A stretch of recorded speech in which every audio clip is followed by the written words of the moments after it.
Bugün 22 Mart 2025-ci il psixoloji problemli ailəmiz var. Onlara ərzaq yardım edirik, həm də Novruz süfrəsi açacağıq inşallah.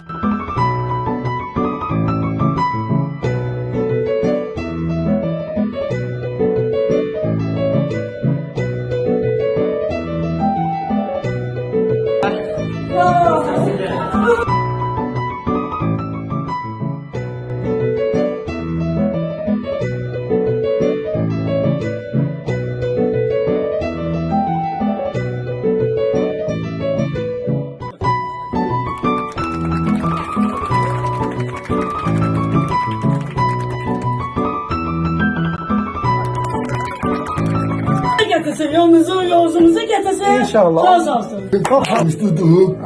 Bayramları terbiye ediyor. Amin, amin. Size aşağı size. Asal bize. Hamıza. Ay sağ ol. Amin. Buna ne nedir? Aç. Buna ne nedir? Abad aldı. Eşeğe ne nedir? Sattı. Donun ne nedir? Abad aldı. Amin. Amin. Amin. Bay bay.